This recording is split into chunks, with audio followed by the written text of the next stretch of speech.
ಸಭಾಪತಿ ಹುದ್ದೆಗೆ ಹೆಸರು ಘೋಷಣೆಯಾಗಿರುವಂತಹ ವಿಚಾರ ಇದೀಗ ದೊಡ್ಡ ಮಟ್ಟದಲ್ಲಿ ಚರ್ಚೆಗೆ ಗ್ರಾಸವಾಗ್ತಾ ಇದೆ. ಕಾಂಗ್ರೆಸ್ ಹೈಕಮಾಂಡ್ನಿಂದ ಭಾರಿ ಪ್ರಮಾದ. ಸದನದ ಹೊರಗೆ ಹೆಸರು ಘೋಷಣೆಯನ್ನ ಮಾಡಿ ಎಡವಟ್ಟು ಮಾಡಿಕೊಂಡಿದ್ದಾರೆ. ಸ್ಪೀಕರ್, ಚೇರ್ಮನ್ ಹುದ್ದೆಯ ಹೆಸರು ಆಯ್ಕೆ ಮಾಡಲಾಗಿದೆ. ಸ್ಪೀಕರ್ ಹೆಸರು ಘೋಷಣೆ ಮಾಡುವಂತ ಪದ್ಧತಿನೇ ಇಲ್ಲ.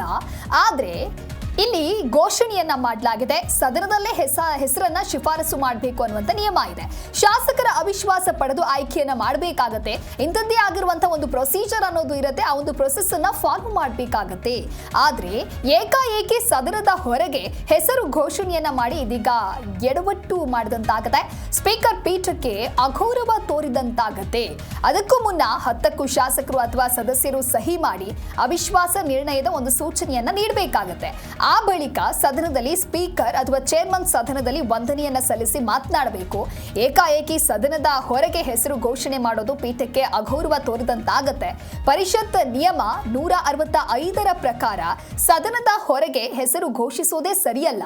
ಕಾಂಗ್ರೆಸ್ ಹೈಕಮಾಂಡ್ ಹೆಸರು ಘೋಷಣೆಯನ್ನ ಮಾಡಿದ್ದು ಸರಿಯಲ್ಲ ಅಂತ ಹೇಳಿ ಇದೀಗ ರಾಜಕೀಯ ಪಂಡಿತರು ಕೂಡ ವಾದವನ್ನ ಮಾಡ್ತಾ ಇದ್ದಾರೆ. ಒಂದು ಕಡೆ ಬಹುನಿರೀಕ್ಷಿತ ಸಿಎಂ ಡಿಕೆ ಶಿವಕುಮಾರ್ ಅವರ ಸಚಿವ ಸಂಪುಟ ವಿಸ್ತರಣೆಗೆ ಕೊನೆಗೂ ಮುಹೂರ್ತ ಕೂಡ ಬಂದಿದ್ದು ನೂತನ ಸಚಿವರು ಸಂಜೆ ಪ್ರಮಾಣ ವಚನ ಸ್ವೀಕಾರ ಮಾಡ್ತಾರೆ.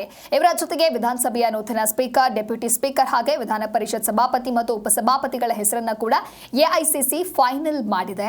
ವಿಧಾನಸಭೆ ಸ್ಪೀಕರ್ ಆಗಿ ಗದಗ ಜಿಲ್ಲೆ ರೋಣ ಕ್ಷೇತ್ರದ ಶಾಸಕ ಜಿಎಸ್ ಪಾಟೀಲ್ ನೇಮಕವಾಗಿದೆ. ಡೆಪ್ಯೂಟಿ ಸ್ಪೀಕರ್ ಆಗಿ ಕೊಡಗು ಜಿಲ್ಲೆಯ ವಿರಾಜಪೇಟೆ ಕ್ಷೇತ್ರದ ಶಾಸಕ ಎಎಸ್ ಪೊನ್ನಣ್ಣ ಅಧಿಕಾರವನ್ನ ಸ್ವೀಕಾರ ಮಾಡ್ತಾರೆ.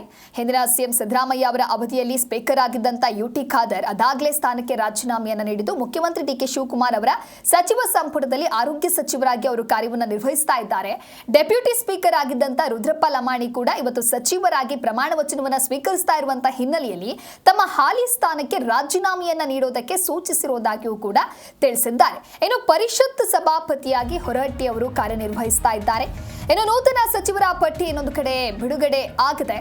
ಸಾಕಷ್ಟು ಜನರ ಹೆಸರು ಈ ಒಂದು ಪಟ್ಟಿಯಲ್ಲಿದ್ದು ಕೆಎಸ್ ಬಸವಂತಪ್ಪ ಹಾಗೆ ಬಸವರಾಜ್ ರಾಯರೆಡ್ಡಿ ಅವರ ಹೆಸರು ಇದೆ. ಡಾಕ್ಟರ್ ಅಜಯ್ ಸಿಂಗ್, ಲಕ್ಷ್ಮಣ್ ಸವದಿ, ಪುಟ್ಟರಂಗ ಶೆಟ್ಟಿ, ಜಮೀರ್ ಅಹಮದ್, ರಿಜ್ವಾನ್ ಅರ್ಷದ್, ರುದ್ರಪ್ಪ ಲಮಾಣಿ. ಪುಟ್ಟರಂಗ ಶೆಟ್ಟಿ ಅವರ ಹೆಸರಿದೆ. ಜಮೀರ್ ಅಹಮದ್ ಖಾನ್ ಅವರ ಹೆಸರು ಕೂಡ ಇದೆ. ಉಪಚುನಾವಣೆಯ ಸಂದರ್ಭದಲ್ಲಿ ಸಾಕಷ್ಟು ಗದ್ದಲ ಸೃಷ್ಟಿಯಾಗಿತ್ತು. ಆದರೂ ಕೂಡ ಈಗ 2ನೇ ಹಂತದಲ್ಲಿ ಅವರ ಹೆಸರು ಉಲ್ಲೇಖ ಆಗಿದೆ. ರಿಜ್ವಾನ್ ಅರ್ಷದ್ ಹಾಗೆ ರುದ್ರಪ್ಪ ಲಮಾಣಿ ಅವರ ಹೆಸರು ಇದೆ. ಇನ್ನು ಸಂತೋಷ್ ಲಾಡ್ ಹಾಗೆ HC. Balakrishna, KM Shivalingegowda, SS. Mallikarjun, T Raghumurthy, Shivaraj Tangadagi, Chaluvarayaswamy, Madhu Bangarappa, Vijayananda Kashappanavar, Narendra Swamy, Gayatri Shantegowda, GS Patil speaker ಆಗಿ, ಎಎಸ್ ಪೊನ್ನಣ್ಣಗೆ ಡೆಪ್ಯೂಟಿ ಸ್ಪೀಕರ್ ಆಗಿ ಸ್ಥಾನ ಸಿಕ್ಕಿದೆ. ಈ ಹಿಂದೆ ಕೆಲವು ಬಾರಿ ಸಚಿವರಾಗಿದ್ದವರಿಗೂ ಕೂಡ ಅವಕಾಶ ಸಿಕ್ಕಿದೆ. ಮೊದಲ ಬಾರಿಯೂ ಕೂಡ ಸಚಿವ ಸ್ಥಾನದ ಅವಕಾಶ ಸಿಕ್ಕಿದೆ.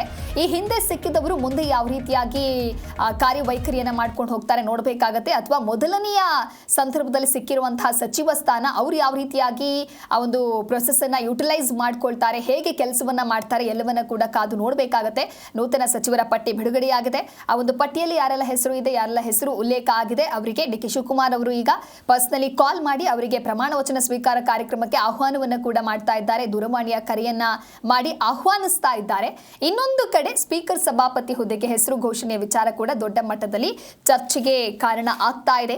ಕೆಎಸ್ ಬಸವಂತಪ್ಪ ಹಾಗೆ ಬಸವರಾಜ್ ರಾಯರೆಡ್ಡಿ ಹಿರಿಯರು. ಅದೇ ರೀತಿಯಾಗಿ ಕೆಎಸ್ ಬಸವಂತಪ್ಪ ಅಂತ ಬಂದ್ರೆ ದಲಿತ ಎಡಗೈ ಸಮುದಾಯದ ಪ್ರತಿನಿಧಿಯಾಗಿ ಇವರು ಕೆಲಸವನ್ನ ಮಾಡಿದ್ದಾರೆ.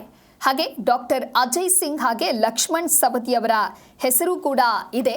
ಇನ್ನೊಂದು ಕಡೆ ಪುಟ್ಟರಂಗ ಶೆಟ್ಟಿ, ಜಮೀರ್ ಅಹಮದ್ ಖಾನ್ ಅವರ ಹೆಸರು ಇದೆ. ನೂತನ ಸಚಿವರ ಪಟ್ಟಿ ಈ ರೀತಿಯಾಗಿ ಬಿಡುಗಡೆ ಮಾಡಿದ್ದಾರೆ.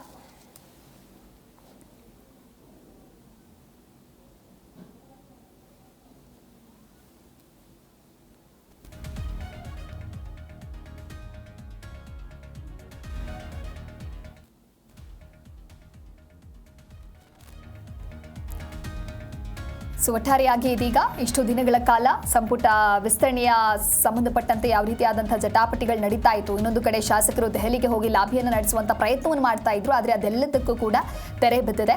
ಬಸವರಾಜ್ ರಾಯರೆಡ್ಡಿ ಕ್ಷೇತ್ರ ಯಲಬುರ್ಗಾ ಇನ್ನು ಹಿಂದಿನ ಶಾಸಕತ್ವ ಅಂತ ನೋಡ್ತಾ ಹೋಗೋದಾದ್ರೆ 1985ರಿಂದಲೇ ಇವರು ರಾಜಕೀಯವಾಗಿ ಸಕ್ರಿಯರಾಗಿದ್ರು ಕೂಡ ಗೊತ್ತಿದೆ.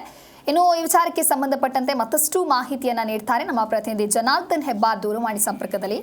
ಹೆಬ್ಬಾರ್, ಸ್ಪೀಕರ್ ಸಭಾಪತಿ ಹುದ್ದೆಗೆ ಹೆಸರು ಘೋಷಣೆ ಆಗಿರುವಂತಹ ವಿಚಾರ ಇದೀಗ ದೊಡ್ಡ ಮಟ್ಟದಲ್ಲಿ ಒಂದು ರೀತಿ ಚರ್ಚೆಗೆ ಕಾರಣ ಆಗ್ತಾ ಇದೆ. ಆಕ್ಚುಲಿ ಇರುವಂತಹ ರೂಲ್ ಏನು? ಈಗ ಹೊರಟ್ಟಿ ಅವರ ಕಥೆ ಏನು? ರಿಸೈನ್ ಮಾಡ್ತಾರೆ, ಅವರ ಮುಂದಿನ ಪ್ರೊಸೆಸ್ ಏನಾಗಿದೆ, ಅಥವಾ ಈ ಒಂದು ನಿರ್ಧಾರ ಘೋಷಣೆ ಮುಂದಿನ ಸೆಷನ್ಗೆ ಯಾವ ರೀತಿ ಎಫೆಕ್ಟ್ ಆಗುತ್ತೆ?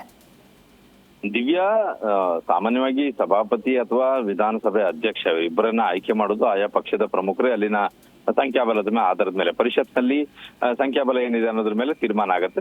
ಸಾಮಾನ್ಯವಾಗಿ ವಿಧಾನಸಭೆಯಲ್ಲಿ ಆಡಳಿತ ಪಕ್ಷದ ಸ್ಪೀಕರ್ ಇರ್ತಾರೆ, ಅದರಲ್ಲಿ ಏನು ವ್ಯತ್ಯಾಸ ಇರಲ್ಲ. ಆದ್ರೆ ಪರಿಷತ್ನಲ್ಲಿ ಆಯ್ಕೆ ಮಾಡೋದ ಸಂದರ್ಭದಲ್ಲಿ ಅಲ್ಲಿನ ಸಂಖ್ಯಾಬಲ ಎಷ್ಟು ಅನ್ನೋದ್ರ ಮೇಲೆ ತೀರ್ಮಾನ ಆಗುತ್ತೆ. 75ರಲ್ಲಿ ಯಾರ ಸಂಖ್ಯೆ ಜಾಸ್ತಿ ಇದೆ ಅವ್ರ ಕಡೆಯವರು ಸ್ಪೀಕರ್ ಸಭಾಪತಿ ಆಗೋದು ರೂಢಿಯಲ್ಲಿರುವಂತದ್ದು. ಈಗ ಸದ್ಯಕ್ಕೆ ಬಸವರಾಜ ಹೊರಟ್ಟಿ ಅವರು ಸಭಾಪತಿ ಆಗಿದ್ದಾರೆ.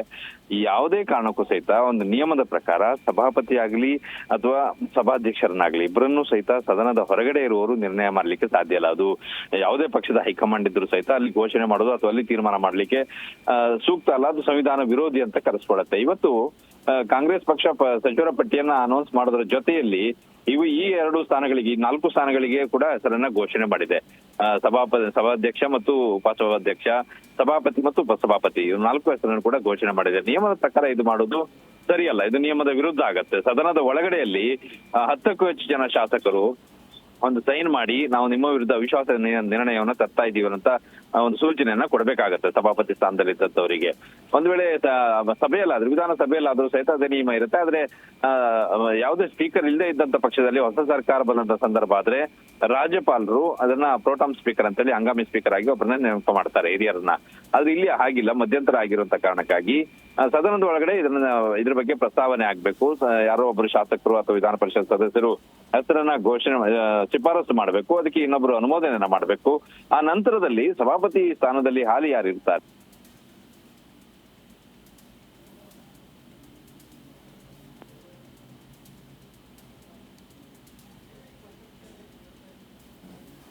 ಹೆಬ್ಬಾರ್, ಧ್ವನಿ ಕೇಳಿಸ್ತಾ ಇದೆಯಾ?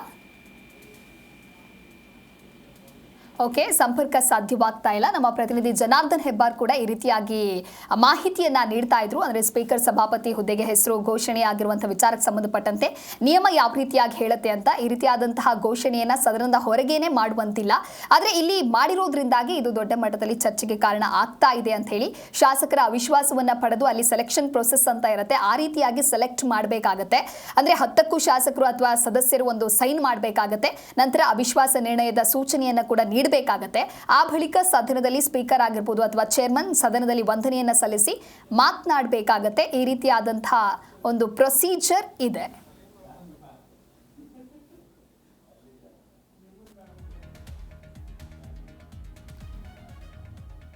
ಒಟ್ಟಾರೆಯಾಗಿ ಸ್ಪೀಕರ್ ಚೇರ್ಮನ್ ಹುದ್ದೆಯ ಹೆಸರು ಈಗ ಆಯ್ಕೆ ಮಾಡಲಾಗಿದ್ದು ದೊಡ್ಡ ಮಟ್ಟದಲ್ಲಿ ಚರ್ಚೆಗೆ ಕಾರಣ ಆಗ್ತಾ ಇದೆ.